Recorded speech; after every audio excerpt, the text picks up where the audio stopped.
Yo, what is going on, you guys? It's your boy, Cupcake Smash, coming at you with another life story. As humans, we all have needs, no matter what age we are. But at 16, I was definitely having needs. A hormonal monster, if you will.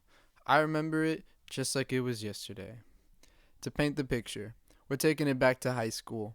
Picture me, a young lad, sophomore year, 2015. And of course, I had a girlfriend at the time. For the sake of the video, we're going to call her Brittany. Now, Brittany and I were dating for a couple months, and we were starting to talk and get to the point where, we wanted to take it to the next level, per se. Now, neither one of us have ever done anything up to that point besides, making out and whatnot. But we had a plan. Coming up in my high school, there was this band performance where our high school band, the freshmen, would perform with the middle school band, and it would kind of like give them an idea of what band would be like in high school if they continued it, of course, right? So that was coming up. I think it was around the holiday times. It was like the end of the year that year. You could almost feel the magic in the air. And I could. Your boy was so close to getting some play. Leading up to it, we were texting, and, you know, it kind of turned into sexting, talking about what we were going to do to each other, and gross just thinking about it, right? But that's what I was doing. The days leading up, that was the only thing on my mind. It was all I could think about was, let this day come. I didn't know what was going to happen. All I knew was that this was our chance. And finally, the day comes around. The night of the performance. It was held at my middle school, my old middle school. Most of the kids in my high school came from that middle school.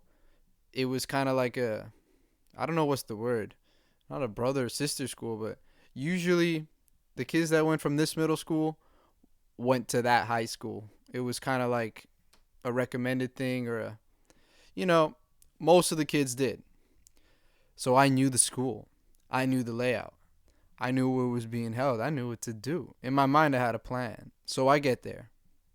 I get dropped off by my mom, and I meet up with Brittany. Brittany's already there. We link up. Everything's nice. We even saw a couple kids from the high school there, so we mingled with them. There was a lot of parents. Of course there was. They were here for the kids, right?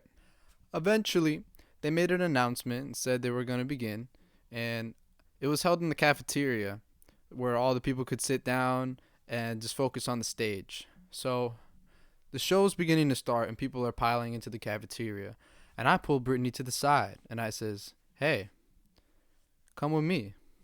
She already knew what it was. She already was on the same idea. Let's ditch it. So as they're going in, we calmly, just casually, just keep walking past the cafeteria and just go for a nice little stroll. There was no security, no teachers, nobody around, just silence. And the excitement and anticipation was building. With every step that I took, I could feel the heartbeat in my chest. I've never done this before. I don't know what to do. All I knew is I was someone that I liked, and I knew she liked me too. I hope I did it right. I prayed to God I did it right. That's all I was thinking about. So we're walking, taking our time along the path, and we get to the other end of the school, basically. And they had these things called portables. We called them the portables because they were just really outside trailers that had classrooms inside of them because the school was filled, I guess. I don't know. They needed the space. So they had these classrooms out here, the portables. If you know, you know. So we're there and we make our way just behind a couple of them. We knew we were in the clear. There was no one coming out. We were literally on the other side of the school and they were way too busy with the show. All I could focus on was her. She was pale, brunette, 5'5", 5'6", just under me. Red lipstick. She had this beautiful black dress on. And she told me she wore the dress for easy access. Yeah, boys, we're in it. So we start playing and we start feeling each other. I make my way down to her play, her special place, and I start making her feel good. She's enjoying it. I'm enjoying it. Then I do what a man has to do. I ate the fuck out of that pussy. You heard me. I went to town. Like, you left me on the side of the road. I had no money, no food for days, and this was the first meal that I got after scraping up and begging on the streets. That's how I ate this pussy. I ate it like I didn't need air. No breathing, dog.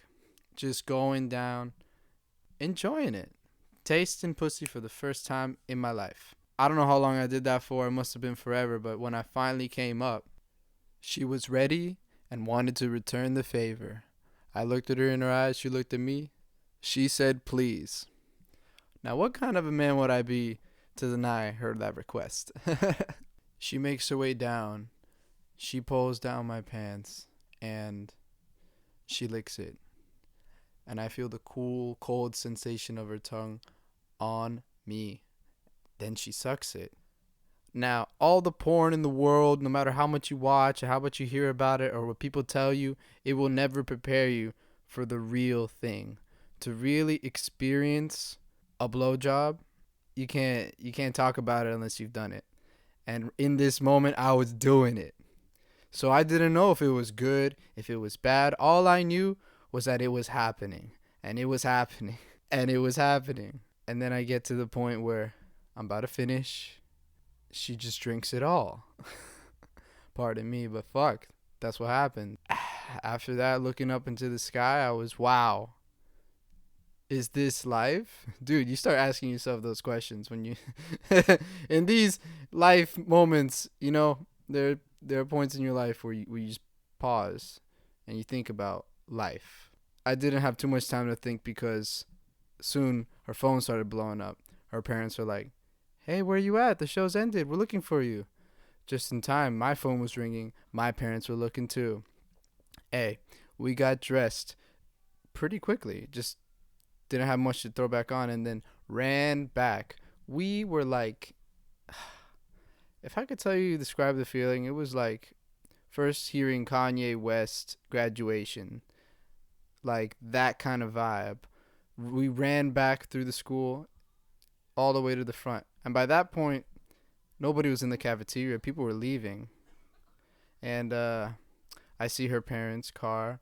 They've been waiting. So I pull up and I drop Brittany off. I say, have a good night. I talk to the parents for like a minute. Them not knowing the ungodly things I just did to their daughter. But that's life. And, I said bye. Then I made my way to my mom's car and I had the glow, boys. I had the glow. And it lasted through the rest of the night. Anything you say, nothing you could say could turn me down. It was great experience. And for the first time, nothing to compare it to. It was the shit, man. I felt like the shit.